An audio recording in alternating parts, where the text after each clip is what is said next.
Hello, hello, hello. Welcome back to an episode of the USL Show. It is great to be back for another week to talk some USL. Hey, we got some Jägermeister coming up. We can take some shots of glory. It is renderings season, people. We have renderings and we have spent money on them. And we had a couple of matches that we're going to be breaking down as well. But first, I got to catch up with some people. Alex, I feel like I've not seen you in forever, man. Yeah, been a while. A lot going on. Went on vacation for a couple weeks, and now I'm back. Welcome back. Ryan, how are you? Yeah, just in a good mood because for the first time today in about a week and a half, I saw the sun in Charlotte just because it's been raining here for like the last week and a half. So it's good to have a change of weather. Absolutely. Phil, how are you? Oh, no, you're muted. Oh, no. Oh, no. You're so muted. That's a cool Hearts of Pine hat. It is a cool Hearts of Pun. Oh, there he is. We're back. We're so back. We've never been so back. No, I am clinging desperately to that Portland trip. It is, still living long in the memory. But we did not get a respite from the rain here in Ohio. So I've been living in the doldrums, unfortunately. But yeah, excited to chat some USL, and the Cubs won today. So I'm feeling a bright glimmer of hope. Ryan and I had to watch the Reds play the Brewers, which, well, the Brewers happened. The Cubs are currently playing the Brewers, so yeah. We did end the Brewers' long winning streak, and I also profited from our loss on Saturday, so hard to complain. I know I want to complain because I didn't gain anything but depression, so, it's fine. I said, Legion aren't playing this week. Nothing can hurt me anymore. Boy, can the ninth inning Reds hurt me. They always hurt me. Could be worse. You could be Nationals fans. And thank you, Colorado Rockies. Otherwise, we'd be the worst team in baseball. So sad. Hey, let's get into some news. And this news is brought to you by our wonderful, amazing patrons. Thank you so much to Mark B, Josh, Dylan Reed, William Land, Sandy Lester, Ryan Smelter, Matt Capiel, Andrew Towsley, All the Hedgehog, Kunal Patel, MOS, Inev Registry, Tim Knox, Rion Lacar, Stephen Howard, Jeremy Churchman, Alberto Aguilar, Noah Telford, Michael Fuchs, Joshua Duder, John Fuller, Christopher Cohn, Frank Anthony, John Hunt, and Harry Austin. Thank you so much for supporting us. We really appreciate it. Hey, you're the reason we were able to go to Portland. And we are, again, no promises. We are looking at going to either the League One or the championship final. And the only reason we can even consider that thought is because of you supporting us. And with your support, Riverhounds fans, you're getting a fancy new stadium expansion. Yay, congratulations.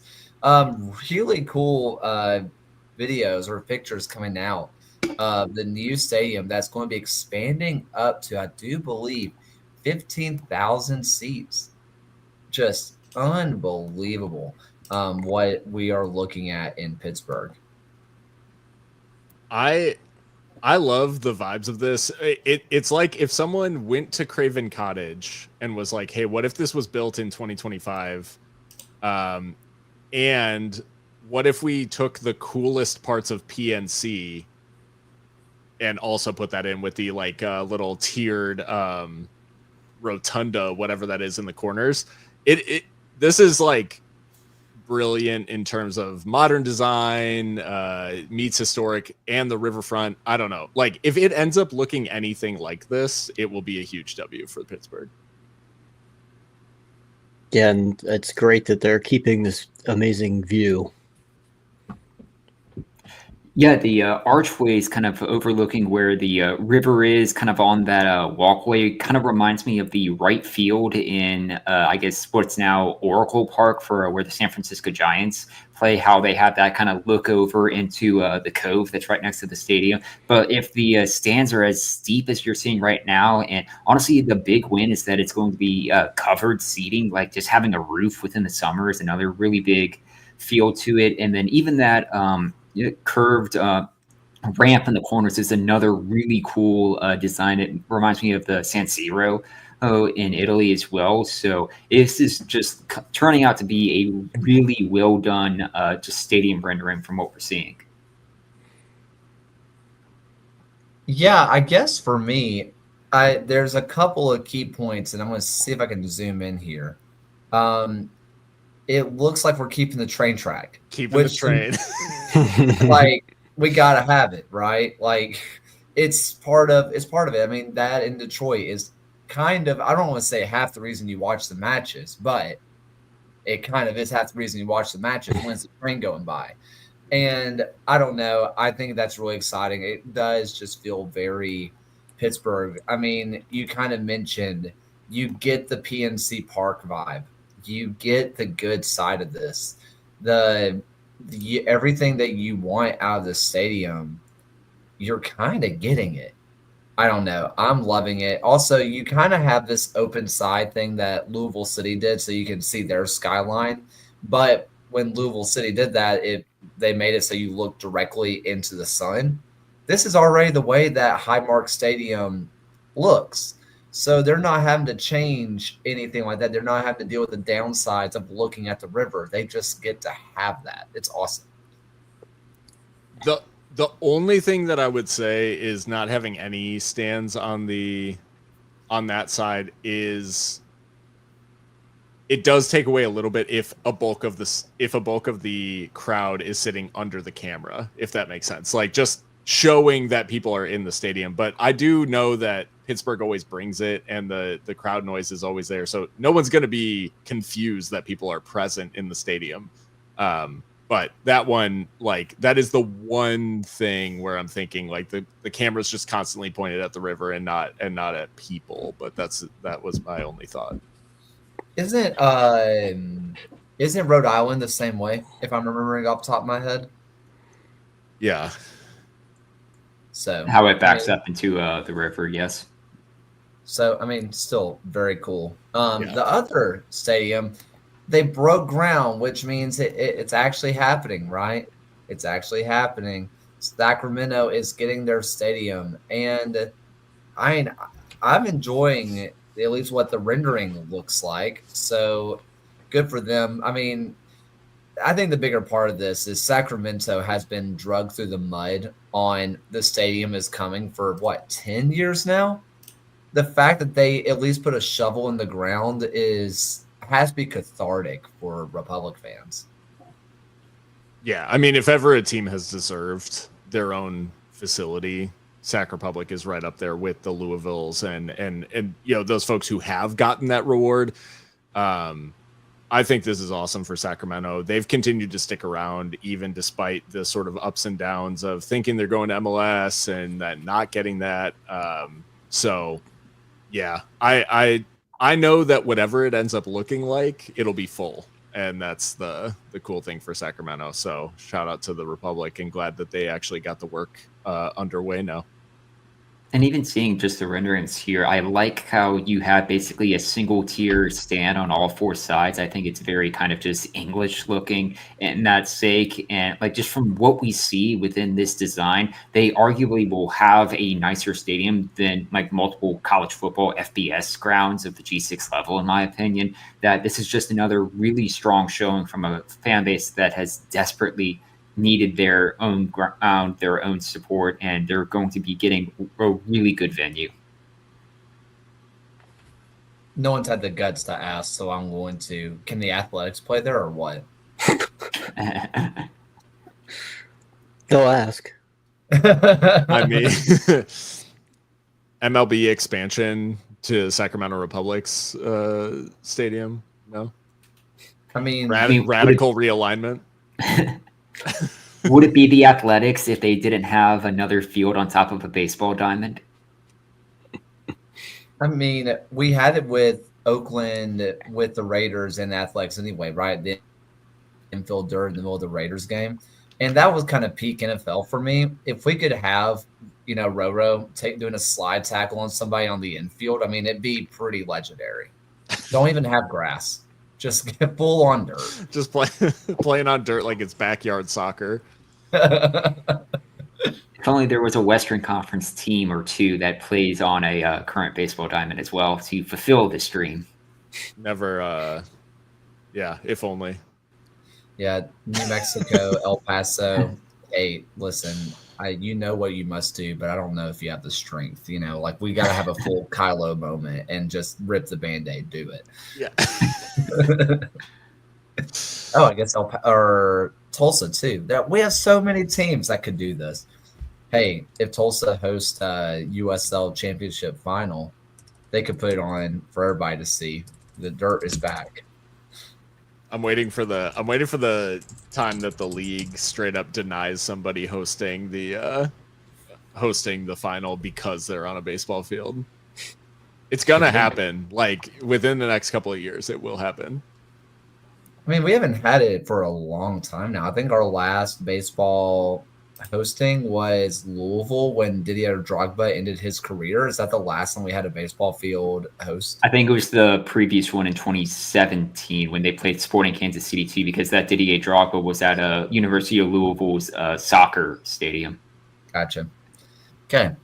Well, final bit of news before we go on. The Super League kicks off this week. The Super League kicks off. Super excited. We would kind of do some previews, but we have a lot of – I mean, there's still a lot of turnover going on, but once starting next week, we're going to get back into full recaps with the Super League. But Sporting Jacks, they are starting off their time in the USL besides League Two and W League. They're starting their professional venture finally versus DC Power. They're going to be playing at the University of North Florida at Hodges Stadium. Brooklyn FC is taking on the defending champions, Tampa Bay Sun. Which I'm going to talk about that in a minute. Fort Lauderdale United's taking on Lexington SC at Beyond Cancard Field. And then Dallas Trinity are taking on the Spokane Zephyr at the Cotton Bowl. That never gets old. That's so sick that's at the Cotton Bowl. I'm going to ask two questions, and I want to start it off with the quickest answer. There better be a good reason why the defending champions are not opening up at home. Like, if there is not like an actual reason, is this? I mean, that's a tragedy, right? I mean, yes and no. I do think the fact that Brooklyn and Tampa Bay are facing off in week one, it feels like a marquee matchup in many ways. I know Brooklyn obviously rode the wave last year, but I would say the Tampa Bay should have gotten the chance to open at home. Them facing off against Brooklyn week one does feel like a marquee matchup, along with, Dallas Spokane. Feel like those two just feel big enough for it to merit the week one. But yeah, I mean, I'd agree that it would have been nice for Tampa Bay supporters to get the reward of getting the season opener at home to cheer on the champions. Yeah, it should really be just kind of having the hosting team, in my opinion, not just having a game or the defending champion being able to host the first game of the year. They should be the first game of the year, like you saw with Liverpool being the first game of the year for the Premier League. I was curious looking back through some of the other leagues, but the Colorado Springs up in USL Championship opened the year on the road. Omaha opened the year on the road, although they opened the year with a 5-game road trip. So kind of other mitigating factors. But I will say, when Tampa Bay do have their home opener here in the Super League, having it against a new in-state opponent in Sporting Jacks is a very enticing opening matchup for the home slate. Well, let's go over to Sporting Jacks because that was my second question. For this to be, this is not like last year where it was an expansion team. It was expansion league with expansion teams and players who were, some of them were first-time professionals, some of them were long-time professionals, but everything was new. Now that everybody has a year under the belt, except for Sporting Jacks, what are your expectations for a first-year club and still a new league? I mean, I've been impressed with the fact that Sporting Jacks have tried to bring in experience. I think Jade Pennock is the name that jumps out off the page in terms of she's got like 50 plus goals in the English league setup and brings a bit of maturity to that attack. And I think across the board, Sporting Jacks like tried to build this roster thoughtfully. That being said, it's not going to be easy going. Like we saw how quickly fortunes can change from the fall season into the spring or, summer to whatever the divide is called. But I just like that split season was a challenge for even the clubs that we thought very, very highly of. And Sporting Jacks will have to do a lot of work to make sure that they're able to get to grips with this early this first part of the season quite quickly and then adapt for the second half, because there were some clubs that adapted quite well last year and others that definitely didn't. And I do think, too, Sporting Jacks' benefit is they open the year, their first 4 games of the year is all in the state of Florida. However, within their first 5 games of the year, they have to play the defending champs, they have to play Dallas, and they have to play Carolina back-to-back. That it really is going to be testing the club against who we considered to be the top sides of the league last year very early. Yeah, for me, I guess I am going to ask the question because Phil, you kind of brought it up of they're going to have to learn how to traverse the fall split to the spring split, right? Do you think they get a little bit of help in the fact that they got to watch everybody else try and fail or succeed and see how they did it last year without having to do it? Do you think they got a little bit of the cheat sheet, a little bit of the blueprint without having to actually go through it? I think a little bit, but I do think too they've, I talked about Pennock being like the experienced head. The rest of the roster's feeling pretty inexperienced, like a lot of players straight out of college. Yeah. They didn't go out and poach like any sort of big names from the rest of the league. They haven't done what we've seen from maybe other clubs who saw success last year, who went and actually they went out and got like NWSL talent, for the Super League. This is going to be a quite green roster, number one. So even though they've got the advantage of seeing, hey, this is how the Super League works, I do think that they're going to have a bit of a learning curve. And some of these players are going to be coming to grips with the fact that they're playing with grown women, and having to face people who have seen the very, very top levels of women's soccer internationally. And one benefit that, Phil, you had touched on earlier that's going to be at least playing a role is with this fall-spring season split, the final 4 games of the fall schedule, they don't leave the state of Florida, and then they open up the spring schedule with 3 straight home games. So there could be at least some benefit to the team having not as large of a travel distance during a period of time when there's kind of a cool-off period into the end of the fall season, and then when things start back up in the spring. Well, any final thoughts before we go out to League One? All right. Well, the Richmond Kickers and South Georgia Tormenta refused to play normal matches.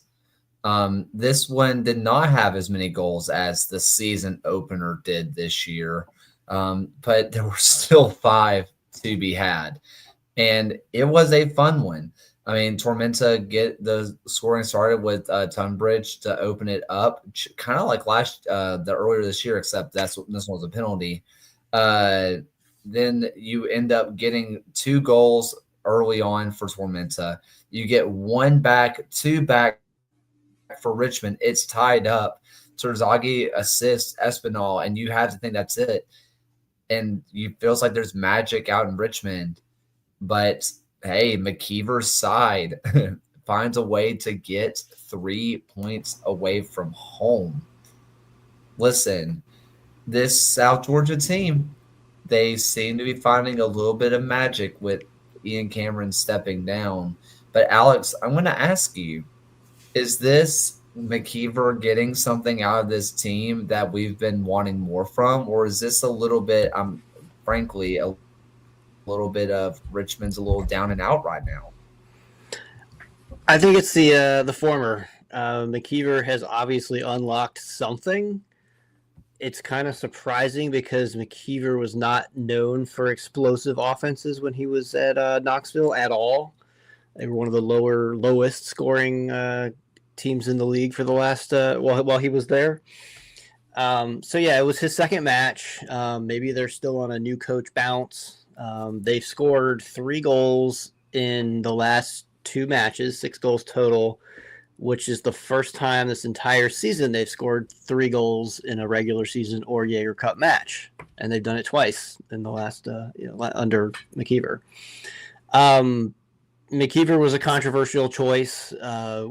We know that there are some current and former players and fans who are not too pleased with him being back in the league.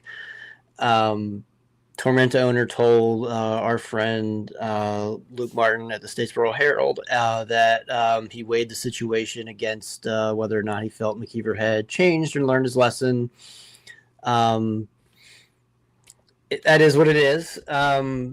So, I guess he's going to get his second chance and we'll see how he does. He was brought in as the assistant first and then immediately took over when Cameron abruptly departed. But, I think they were also helped by getting a vintage performance out of Austin Pack. Richmond made him work for it. He made 6 saves, including one I believe they were going to call, was nominated for Save of the Week. Now, the reason I said the latter, or the former, and not the latter, is because I think that Richmond did show some incremental signs of improvement. I think they played better than they've played in a while. I think they're back to being mostly healthy again, like they were at the beginning of the season. Matt Bolduc is the only significant player out right now, and he has a couple more weeks. And we saw Richmond put 17 shots with 8 on target, and got a classic Darwin Espinal strike. So I'm feeling good about Richmond's prospects facing Knoxville twice in the next week at home, both at home. But yeah, McKeever unlocked something. You mentioned something interesting. Sorry to cut you off, Bill. No, you're good. But I want to throw this out there. Of they weighed up the cost of McKeever, right?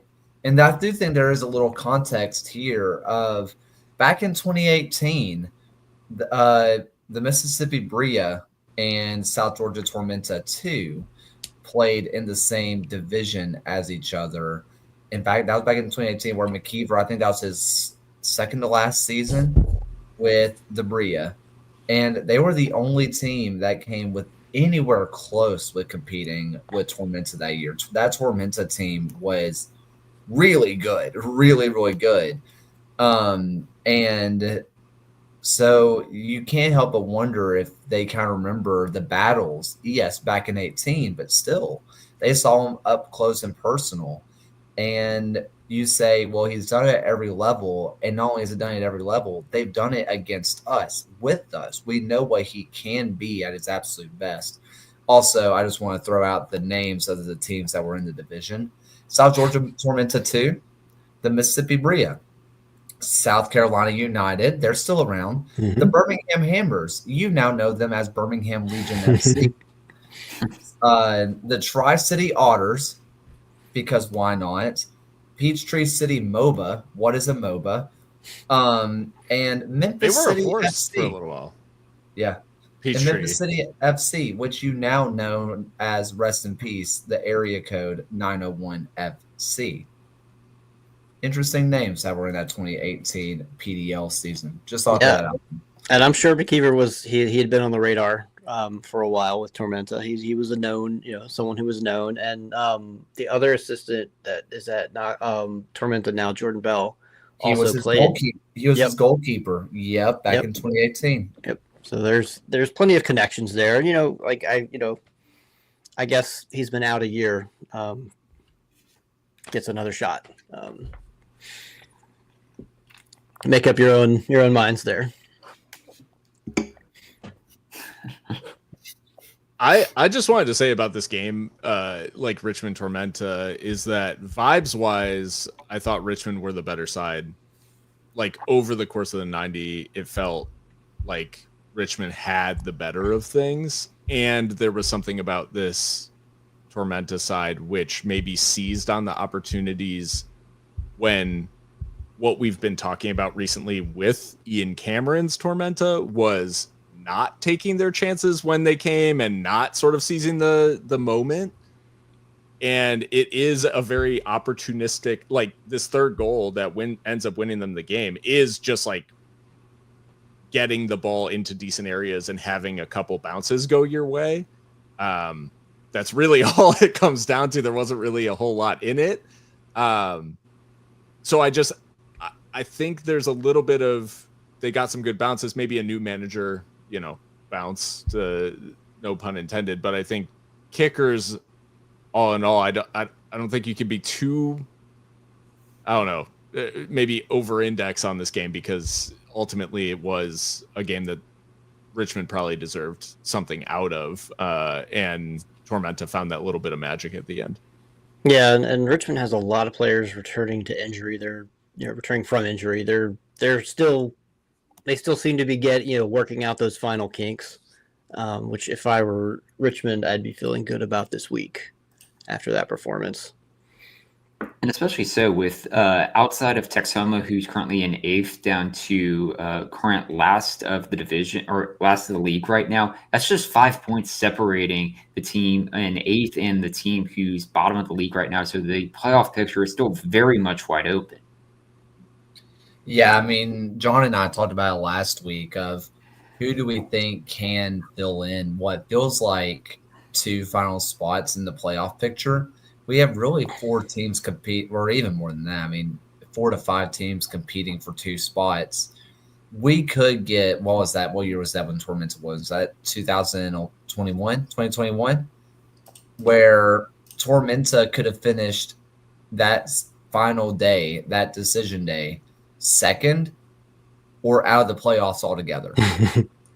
Like that was 2021, that it was utter chaos, and it feels like our final day this year could be leading to something similar. Maybe not that egregious, but you could very well see tiebreakers forcing the hands and deciding the fates of several clubs this year's way this is shaping up. Yeah. Now, and then not to get too far ahead, but they're speaking of chaos. Tormenta will be playing Chattanooga Red Wolves this weekend. Of course they will. Hey, we ready to go on to the championship, or any final thoughts on this match? Yeah. All right. To the Champo we go, where the Riverhounds have a almost record attendance, second highest the team has ever seen. But it was not enough to will a win over the Charleston Battery, where Pittsburgh goes up early. Danny Griffin, I mean, he's always in Pittsburgh. He puts him up 1-0. But, hey, this Rubio Rubin guy, I heard he's pretty decent. Go represent Guatemala, why don't you, big dog? And then right after that halftime, Arturo Rodriguez, who in the shuffle of midfield for Charleston, somehow Arturo Rodriguez is the completely forgotten guy, and he made you remember. He gets the Battery all 3 in the time. This was, I feel for Riverhounds big time, because they absolutely deserve to win this game. Like, they played Charleston off the park for like long periods.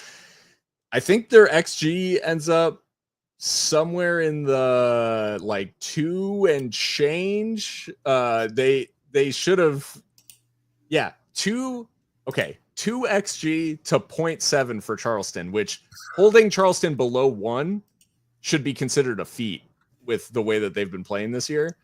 So Pittsburgh losing this game 2-1 is heartbreaking. They had like the better of the chances late on in this one. And there's something about this Charleston team that just simply, they do not lose. Like, they just don't. It's in Pittsburgh. Pittsburgh's got the better of the play. They're on top for like large portions of the game, and it just doesn't matter. Like, it just doesn't matter. This Charleston team just finds a way to win regardless. And yeah, they've just built an absolute juggernaut after, and what a way to bounce back to from what was obviously like a bit of a anathema against Louisville in the marquee matchup last week. They find a way to win and get back to sort of their, business as usual for Charleston, back to winning ways. But I feel for Riverhounds in this one because they probably deserve more. Yeah, this was a really interesting matchup because, coming into this game, that Highmark is one of the toughest places for a team to go into and play. For instance, Charleston had not won a match at this ground since July 2018, or when the second Jurassic World film was in, and Charleston had not scored a goal at this stadium since the first Dune movie was in theaters back in 2021. But for them to come out of here with a victory and still stay crucially just 3 points behind Louisville in the table right now, keeping that Kentucky club to keep looking over their shoulders at the Charleston Battery, it really was just kind of it really epitomizes how this Battery team has been playing this year, that they're still really in the heart of the Shield chase that they're going after for Louisville. One player we talked about last week was somebody that I've been impressed with since he made his debut, is Charles All, right? I think he's been amazing. And I want to ask the question that we kind of asked of Bryce Jamison earlier last year before he fully blew up, right? We all saw what Bryce Jamison could be and is now. But the question was, is he good enough to start, or is he effective because he's a super sub? And I'm wondering, is it time for All to start, but who do you drop? Because that front line, I mean, it's a formidable foe to go against the Riverhounds. I'll pinch hit for John here in that he is an All believer, and he said it in Portland, and I think throughout he's been the way that he plays, the way he gets at people, and the way he just is able to find the space in which he can make a difference is where he fits into Lily Ball quite well. And it's actually a little bit surprising that he hasn't gotten a shot.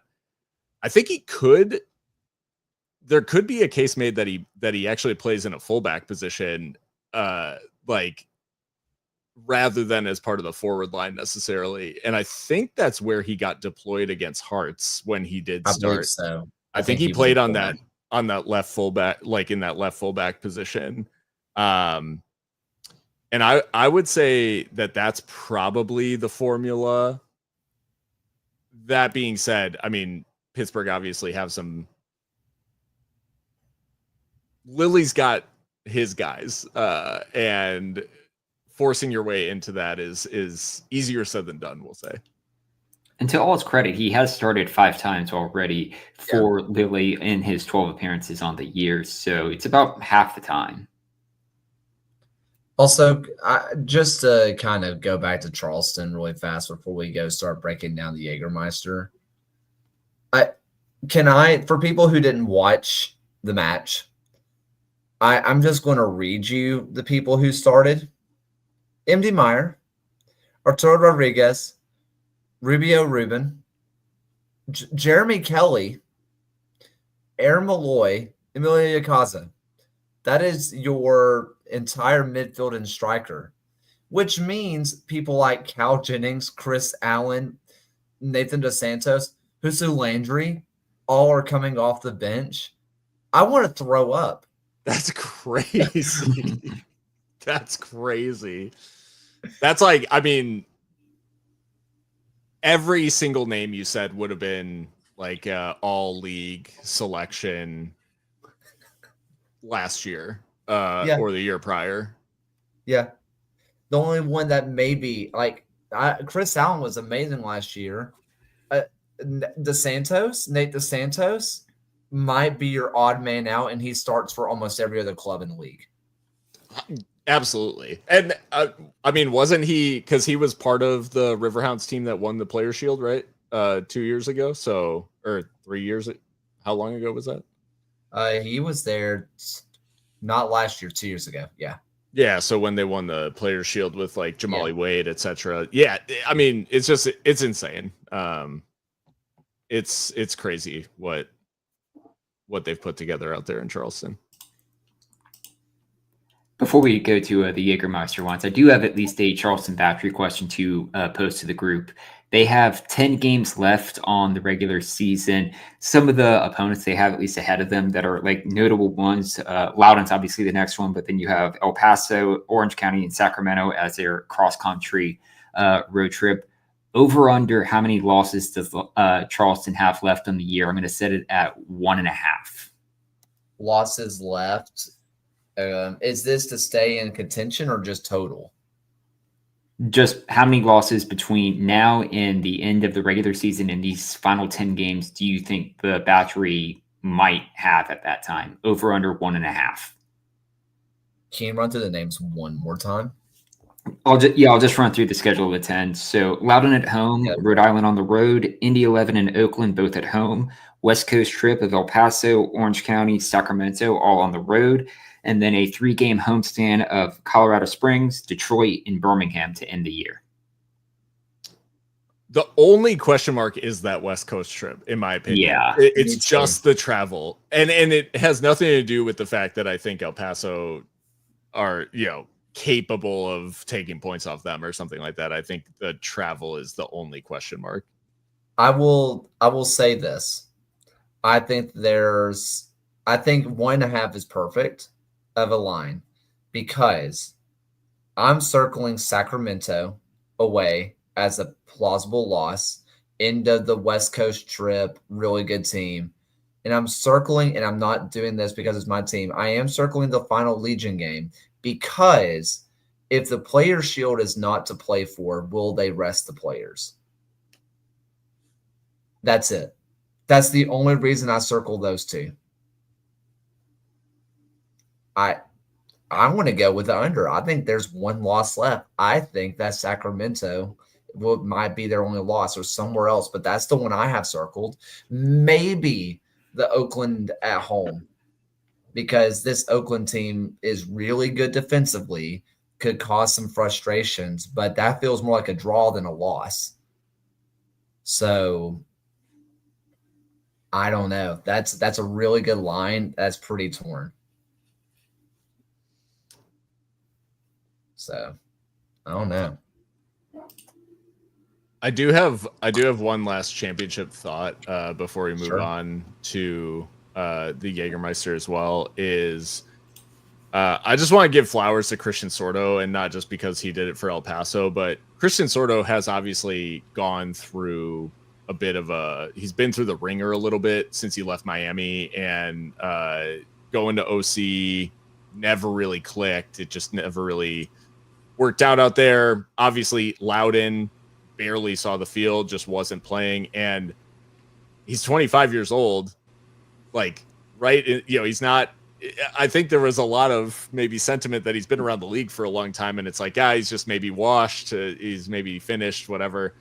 And I've just been very impressed by how he's showed up to El Paso in terms of his fitness level, how hungry he clearly is to get involved, and then I mean, just the skill is evident. He scores 2 bangers over the weekend against Monterey Bay. El Paso nearly escaped that game with what I would call an undeserved win, I guess. Monterey Bay definitely deserves the draw, at least. Jamali Wade stood on his head throughout, but I just wanted to give flowers to Christian Sordo, who has really shown a level of, I guess, hunger in showing up to El Paso to get things kicking again. And I was a little bit skeptical when they signed him, but he's quickly proven me wrong. So I just wanted to give a shout out to Sordo because he's just been very impressive. All right. I would like to go ahead and go over to the Jägermeister, where I want to start it off. I want to go through a certain order that I feel like we can run through some plausible upsets / maybe not upsets if you're paying attention. And let's go down to Toyota Field with San Antonio taking on Hartford Athletic. San Antonio, one of the best teams in the West, one of the best teams in this league, but there are not many teams harder than the Hartford Athletic. Dieng is showing that he is that guy, and this entire team is clicking. And I mentioned it last week, where they got Siaha. This team feeds off of his energy, and by all accounts, including my own personal experience, he is a very nice, like just wonderful human. But man, when he is on that field, you may think he's the most cocky, arrogant person to ever play. And that Hartford team thrives off of that energy. Do we think they can go into Toyota Field and get a win? They are a hard team to bet against right now, Hartford. They are very hot. I never thought I'd be saying this, but given San Antonio and I mean just the West in general is inconsistent. There's no even the teams towards the top of the table are not very good in terms of week in and week out. We think that they're going to produce. So yeah, I mean, I think Hartford's very tough to bet against. They're riding a wave a little bit right now, but it's been very impressive and it's lasting a bit longer than what I thought. So I actually back Hartford to come away with something here. I think it's a tough ask always to go into Toyota Field, but with what they're offering, I think they're exactly what San Antonio would not want to see in the quarterfinals. And this is a Hartford team who have previously come into Toyota Field and scored multiple goals. Unfortunately, they also conceded 5 in that time. But this is a team that I think, Phil, you and I had figured out like where the mystery had come from with Hartford and how they just picked up the form. And we do need to see them play the team that they swapped with, quote unquote, later on in this competition, you would hope. But it's really tough to bet against this Hartford team, especially with the San Antonio team, who is coming into this game without a win in their previous 4 games played across all competitions. I will say the one pause I have with Hartford is just having this road game and having this road trip is a very challenging ask, especially going into the West Coast. I'm trying to scroll back through and find the last time they had such a road trip that they walked away with a victory. I don't believe it's been within this specific season, so that could be the benefit that San Antonio has. But yeah, this is a cup competition. Anything can happen, and honestly, this is arguably something that has gotten Hartford back into the playoff picture within the league, that I think they continue to ride the hot hand and advance in this match. I guess for me, I'm just finding myself incredibly torn because, Phil, like you said, going into Toyota and getting a win is so hard. But guys like Dieng, guys like Michelina, how do you bet against Michelina? They have Farrell manning up the back line. And, yeah, never trust a center back when they leave Bob Lilly, but also Farrell kind of bucks that trend. Like, he's really good. I don't know. I find myself saying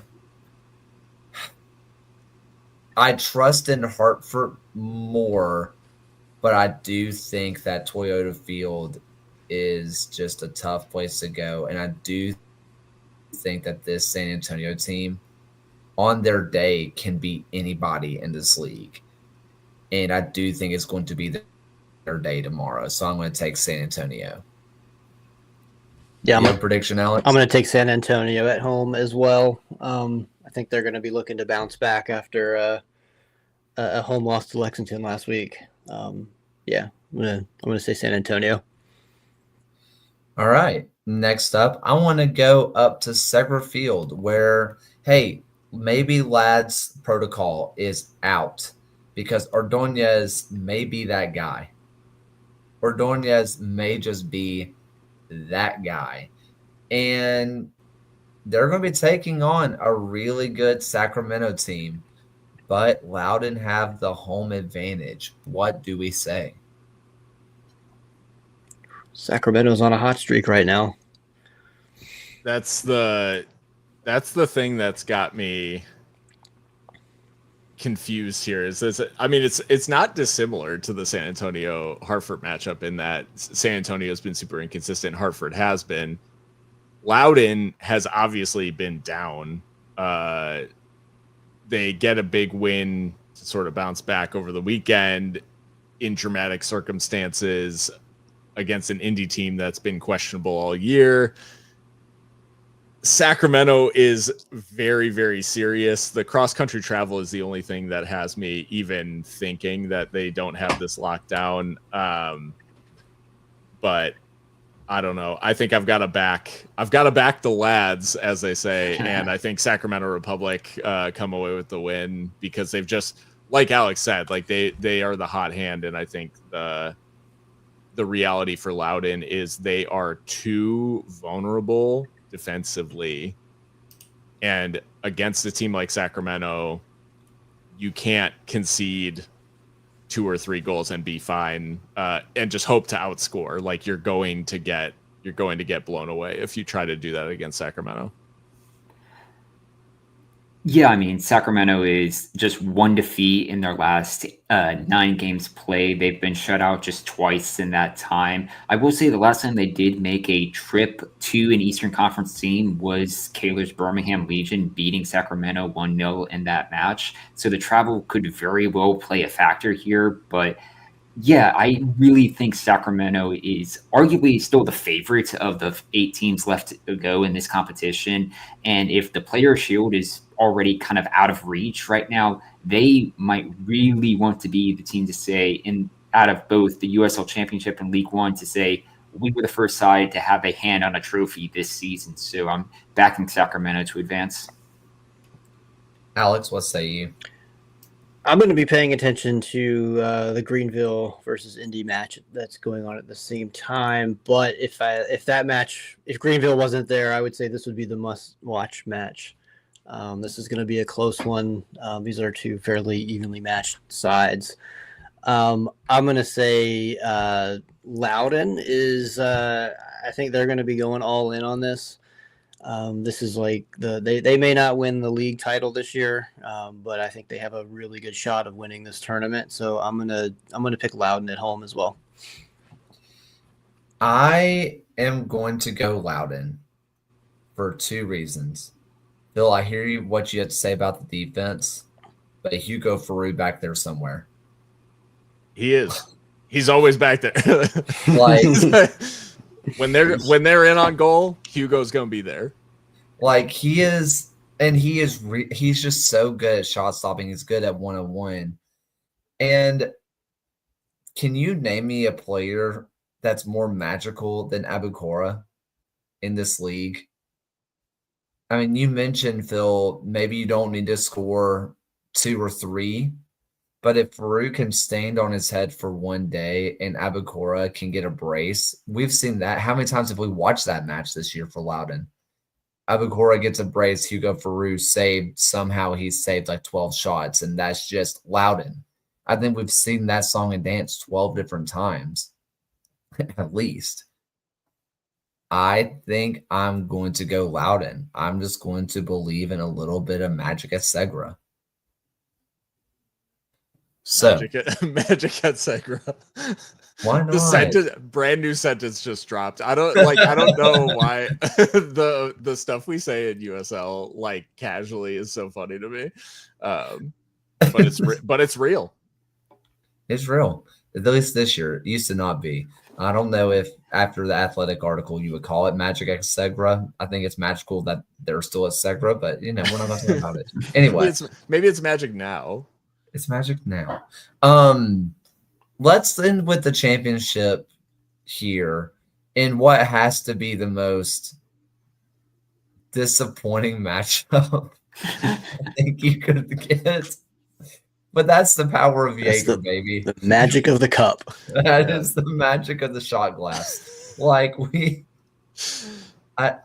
if either whichever team wins, it's a Jaeger bomb. But neither team are going to be excited to win. I am, of course, talking about Birmingham Legion going on the road to Centerville Bank, staying with Rhode Island. Rhode Island refuses to win at home. Birmingham refuses to win. And they're playing against each other in a match that surely has to end. Both teams historically really bad at penalties, too. So we could get goalkeeper penalties, which is the only reason I think you should watch this match. What is it? The movable force versus the stoppable object. Yeah, I do think Kaylor is hilarious that there's speaking of USL stuff, USL show stuff is Kaylor is gonna downplay whatever's going on with Birmingham regardless. Like, I can't wait for a couple of years from now for them to be in a championship final and you'd be like, yeah, I don't know how we got here. Like, no, I think it's crazy where these teams are at, where this is sort of the season for both of them. When preseason, I think we all would have said, hey, these are playoff contenders who will genuinely have like a shot at winning the league. Rhode Island obviously as finalists last year, and then Birmingham with the signings they made in the offseason. It hasn't worked out, but they've got the guy now, I think, in Birmingham, and this is where I don't know. This matchup is like the narrative on this match far outweighs maybe the form, where Kano v Birmingham that carries something, right? And then Briggs taking out, trying to will this team to a trophy, despite the stuttering league form. I don't know. I think there's a lot of narrative here, and for all the memeing that these clubs have done this season, it could be a very entertaining match. I honestly back Birmingham just because of the Briggs factor in a knockout game. Like, this is a guy who went to a US Open Cup final. Wait, am I misremembering? Yeah, a final. Like, went to a US Open Cup final. So yeah, I'm in a pinch. Despite everything else, I'm backing Briggs with this one. I know Kaylor hates that anybody is backing Birmingham, but I feel like it's just what'll happen. This is going to be like completely unrelated, but I was trying to go back through some of the recent just quarterfinals of like the FA Cup in recent years and see like what would be like kind of like the most like underwhelming quote unquote quarterfinal matchup. And it's all good now because Palace have their FA Cup trophy, but I had to think it was 2021, 2022 when Palace met Everton in the quarterfinals of that cup. Everton went on to finish 16th that year. Palace, of course, finished in 12th. And I felt like that's around this kind of level, like matchup that you're seeing here. These are teams who are kind of marred in the mid-table mediocrity of the season at the moment. But if they can make a semifinal, if they can get to a final, I feel like that's something that could immediately turn around a year, or you could point to and say, hey, there's a trophy in the trophy cabinet. It doesn't matter how the league finished because there's silverware that we can point to, just ask Tottenham Hotspur. But I do think this is something that when you have a knockout type of match like this, I've said it previously, like anything could happen. I will say going into this match that we have seen 3 victories of Rhode Island against Birmingham before, and the last 3 of these games have been under 2.5 goals. So if it's going to be raining for this could be a very sloppy game where just 1 goal might make the difference. And I'm going to side with Phil here, and I'm going to say that I think Birmingham is going to be the one to get it done on penalties, though. Alex? Yeah, I like how you said mid-table mediocrity and not down and out, because you look at the table and Birmingham they're within a match of that massive playoff bubble. So these are 2 pretty evenly matched teams. I'm gonna also go with Birmingham. Screw it. Like, why not? Let's Let's play for something. I mean, I find myself. I feel like if the most recent performance did not happen for Birmingham, and I don't mean just a 4-1 defeat against Hartford. I'm talking about the way that they lost. I mean, it is one of the most, I'm just going to say it pretty bluntly, it was the most pathetic performance I've ever seen in person.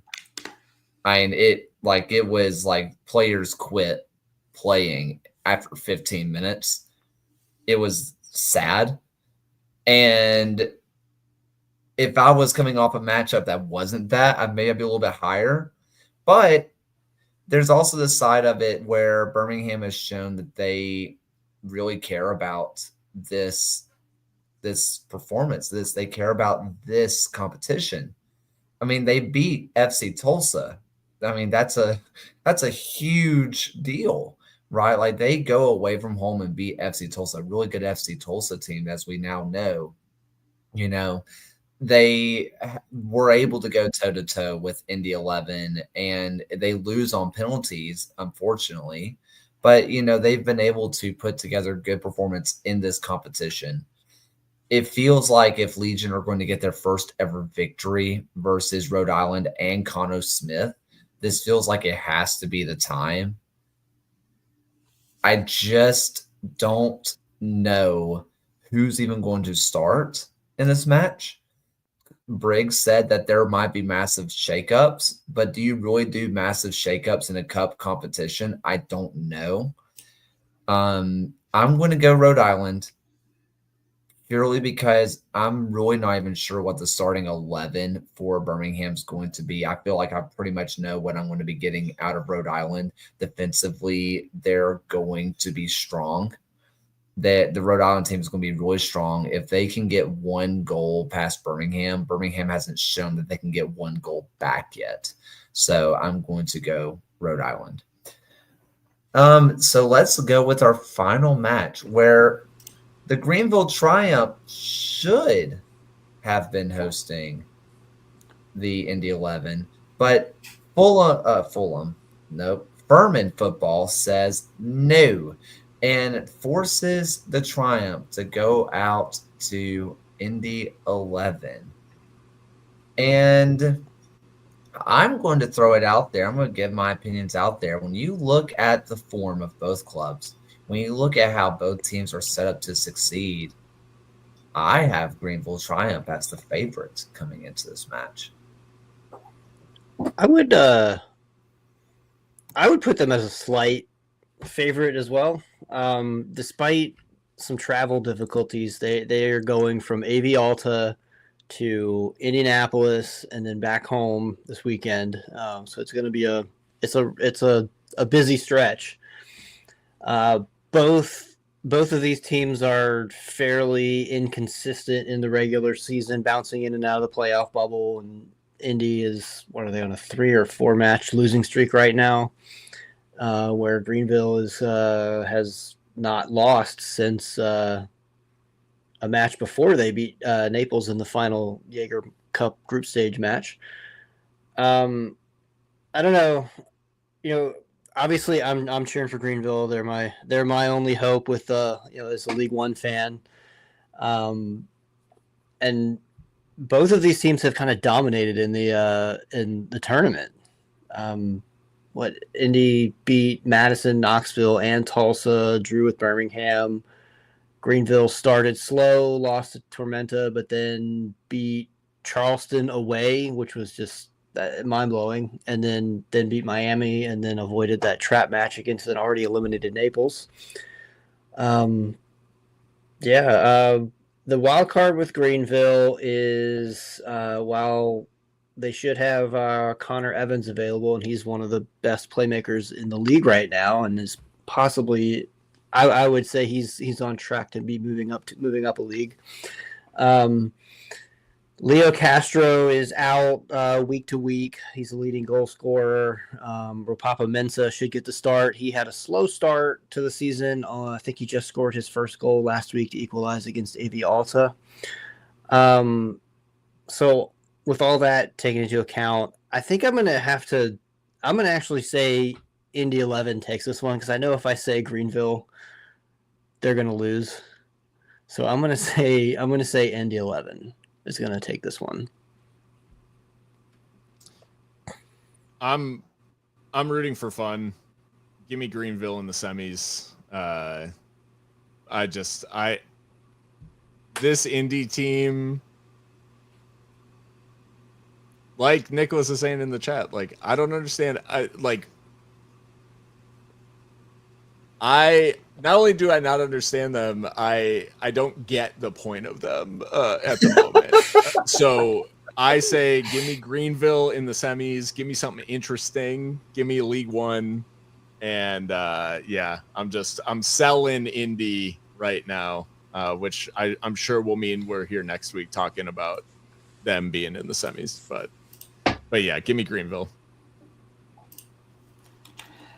Wasn't it during our start of the year when we did our 90-50-10 predictions that one of us had said that there was a 50% chance that we would see a USL 1 team? I don't recall, was it winning the Jägermeister Cup or was it a USL 1 team just winning their group, which was what Greenville did this year, or was a USL 1 team just making the final? I think my 50% was two. My 50% was one USL League One team to make it through. My 10% was two USL League One teams to make it through. Okay, yeah. I was trying to kind of think back to when we did that earlier prediction, but yeah, this honestly is going to be my toughest one to kind of match to pick of this round because it seems like it has everything that is ripe for having the cup set. And to have a Greenville team who haven't lost in any of their last 5 games here, who might be playing with a chip on their shoulder because they had to have the venue change, but to go into a Indy 11 team who have 4 defeats in their last 5 games, played 4 defeats in a row in the league, this team sounds like they're like ripe to be upset here. And I don't know why I'm just still thinking that Indy 11 is going to be the one that, well, triumphs over Greenville in the end and is the one that goes through. But honestly, if there's going to be a winner in 90 minutes, I do think it's going to be Greenville. And if Indy is going through, it's going to be on penalties. I guess where I am in this is we mentioned Indy. What version of Indy are we going to get? Are we going to get the version that kind of turtle shell a little bit? They can be defensively strong, hold out. For me, the reason why I have the Triumph as the favorite is because I personally see it as this Greenville Triumph team has been their absolute best when they get in a good condensed defensive block. They have a number 6 sitting deep and they absorb pressure, and then they get Amensa on, he gets a goal. He gets his first goal. He's able to go. Rodrigo Robles is able to break forward and do a counterattack. And Zawinski, he's able to come in off the bench if he's not starting and is able to create magic. But that's all coming from not necessarily playing counterattacking football, but being able to absorb a little bit of pressure and then just break away. Indy's best ball this year has been doing the same thing. And listen, maybe, just maybe, we're not going to be able to, like McCauley is going to be able to put his pride aside. But there's no way Indy comes out at home versus a League One club and goes defensive, right? That plays right into Greenville's hands for me. I think they have the talent to do it. Chapo Herrera is still that guy. He still is just him. And then you have Robles, you have Zawinski, you have Evans, you have Toby Sims playing that right back position. He's been stunning. I think this is a Triumph win. I don't know if it's going to be in penalties or in full regular time, but I do think this is going to be a Triumph victory. Any kind of final thoughts from the Jägermeister? No. How about any kind of final USL thoughts? Do we have any kind of quick? I'm going to throw out one fast. Legion only have like 2 players with a left foot on the team to play fullback, and they have signed their not, and I'm not joking, their 5th right back of the season today. So very normal things happening in Birmingham. Meanwhile, in USL League One, we had a goalie from Charlotte Independence retired abruptly to go assistant coach in NCAA, and Amal Knight is back. Yeah, that makes a lot more sense. Drew Romig, notoriously of Memphis fame, goes out. Then he went to, was it Tormenta and then Charlotte? Question mark. Yes. But yeah, congrats to Romig to getting his to starting his coaching career. But Sure. I asked the question last week, and I want to throw it out there. If you are, and I'm blanking on his name now. He's really good. The starting goalkeeper for Charlotte. Help me. Matt Levy. Matt Levy. Thank you. He's been stunning this year. He's Yes. been really good. Oh, he's definitely the go-to number one still.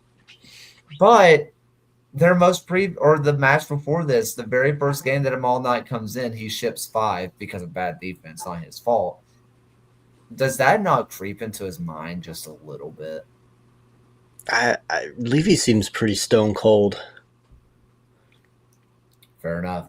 I just know that, like, if it were me, maybe this is why I was never a professional athlete. If I just see a former Jamaican international getting brought in to be my backup and I ship 5 goals, like I would have a little bit of defeatist in me. But that's why I'm here talking about the game and not playing it. So, any other? No. How about some final thoughts for the night, Phil? You're muted. I guess you could file this under USL thoughts briefly, but I didn't get a chance to be on last week, and the promo video or like hype video that the league made about the USL League 2 final was the best piece of content that the league has produced, like bar none, like the best video that they have ever produced. It was amazing. It was the best part of watching El Paso Miami 0-0 was halftime. So anyways, I just wanted to shout out the league because that was an unbelievable like piece of just promotion for 2 clubs that really deserve it, and it was very cool to see. And then aside from that, I am coming to grips with the fact that my daughter starts school on Thursday. So I'm just having a implosion. It's a 3-year-old pre-K program, but yeah, I'm just mentally not prepared for that. So anyways, I'm just your daughter's 3? Mm-hmm. Yeah, she turned 3 in June, so I'm just like, yeah, just trying to figure out what that means, for like my life, etc., etc. So, but what I will say is that it is a lot cheaper than daycare. So, like, her going to a pre-K program is like, it's like I got a second job. That's how much cheaper it is. It's crazy. So, anyways, so yeah, I'm currently buckling up for the first day of school in a couple of days for my daughter, but that's about it. Jesus, I can't believe your daughter's 3. Oh yeah, the birthday party circuit. She'll meet some friends. No, and they're all gonna. I'm gonna hate them too. I'm gonna hate them. Gonna hate them too. Be like, Jaden. No, Jaden sucks. Like, can we find some good friends? Anyways, I don't know. Jaden's not real. And if your kid is named Jaden, I'm not making fun of you specifically. We hate you, Jaden. Alex, how about you? Went on vacation to Portland. Went to the Portland Hearts of Pine versus Richmond Kickers match. Shout out to Diego Union for the sweet scarf. Those guys and gals were very, very accommodating and friendly, welcoming all the good things. Yeah, then came home and did a staycation week last week and went to the movies twice. Saw the Fantastic Four and Weapons. Took the whole family to see Weapons, and there was very mixed reactions. I loved it personally. The wife was a little confused. The kid was mostly positive about it.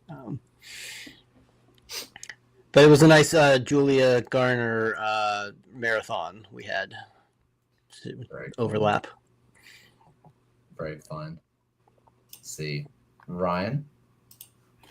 Yeah, I guess one soccer thing that happened over the last week was shout out to the Marshall Islands for finally playing an international match. They were the last country in the world to not have a national team, and they'd played a few friendlies against the U.S. Virgin Islands in Arkansas earlier, which was just a really cool feature just to see the Marshall Islands finally get an opportunity to have their players represent them at a national level, which is really cool. And then, I've at least now started watching Alien Earth, which has been a really good show. I've been pretty hit and miss on the Alien franchise as all the films, but the show's at least keeping my attention, not just for the fact that they've now made a film franchise that started in the 80s to have Ice Age as canon to its storyline. So that's something really, it's not a full spoiler, it's just something kind of funny that's happened within this show, so it'll keep my attention. I'm sure it's interesting.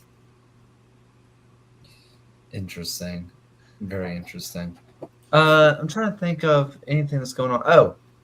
This is really random. We have a river farmers market here in town, and I got the best watermelon I've ever had in my life there, and I'm still eating it. It was like a legit 12-pound watermelon. Like, it was a ginormous watermelon, and we are still eating on it. I think I've had 2 full slices every day, and we're nowhere close, absolutely nowhere close to being done. And my first football game with the new school is this week, and I have been told that there are traditions that the band does that they are not going to tell me about, which is not great as their teacher. As the person that is responsible for them to not die, they're like, we can't tell you about it. You have to just see it. I'm like, I don't like this. I don't like this proposition, but okay. It feels like they should definitely be telling you. You would think, but the kids are in on it. The administration's all in on it. The administration says it's fine, but then they laughed. So I may die. That's good enough for me. So I don't know. I'm very excited, but I'm incredibly anxious to whatever that means. So Godspeed. Yeah. Anyway, I think that's about it. Anything else from you guys? All right. Well, thank you all so much for listening. Kit season later on this week, and we'll be back next week to talk about the Super League, a little bit of the Jägermeister Cup, and some league matches that happened over the weekend. And for the first time and only time of night, here's Alan's voice. Thank you for watching another episode of the USL Show. The USL Show is now proudly part of the Protagonist podcast family. Please go to protagonistsoccer.com to check out more work. Thanks for stopping by. We'll see everyone again next time.